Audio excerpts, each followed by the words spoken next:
So how much do you know about stress? No, not merely that some of us give it and a lot of us have it, but about the kind of stress which may even kill you. Once again, science has come along to give us a better understanding of what is happening inside us. Take a look at this.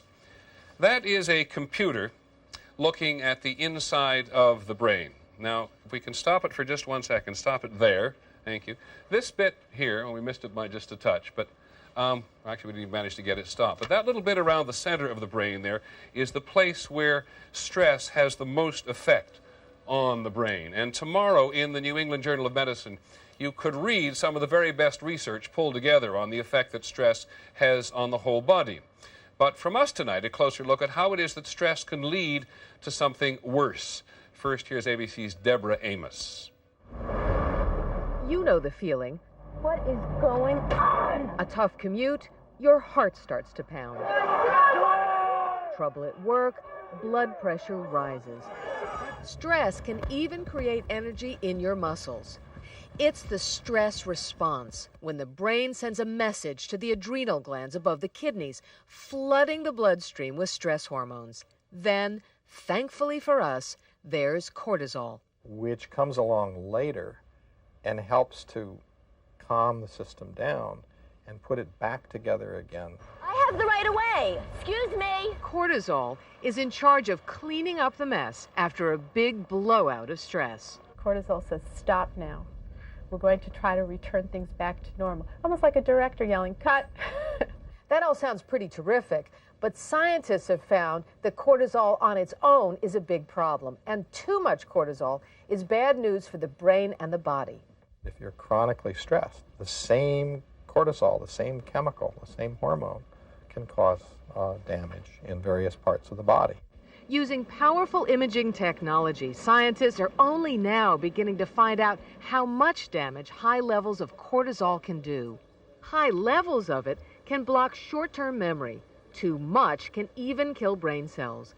And though researchers don't know all the effects, high cortisol has been shown to raise the risk of heart attack, trigger asthma in children, and diabetes in adults because there are cortisol receptors all over your body.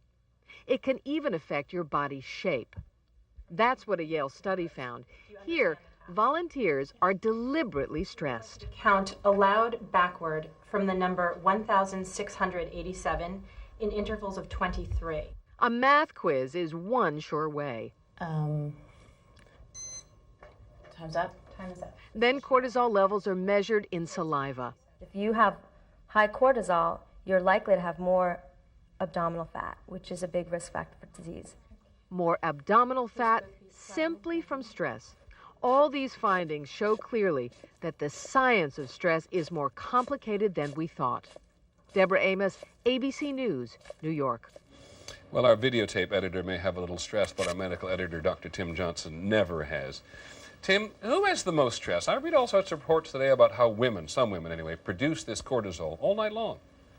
Well, that's one of the things we're learning, and we're learning all kinds of things that sort of surprise us. I mean, typically we equate external circumstances with internal environment. We look at somebody who works hard, long hours, always on the run, and we say they must be under stress, and we look at a person, 9-to-5 job behind a desk, and say they have little stress. What, in fact, we are learning more and more is that people who are very busy but have control over their environment and fulfillment in their work are far less likely to have these kinds of stressful problems we've been talking about than people who are trapped in the middle or the lower levels of the workplace or financially. So we look at working mothers and the poor who are more likely to have stress than people who are at the top but have control over their own destiny. My other questions are fairly obvious. How do you recognize stress if you think you've got it?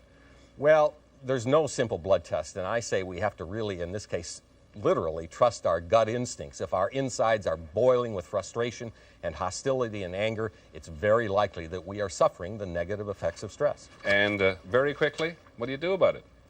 Well, the glib answer is change your circumstances, but that's not very good advice. Two things that anybody can do, they're free.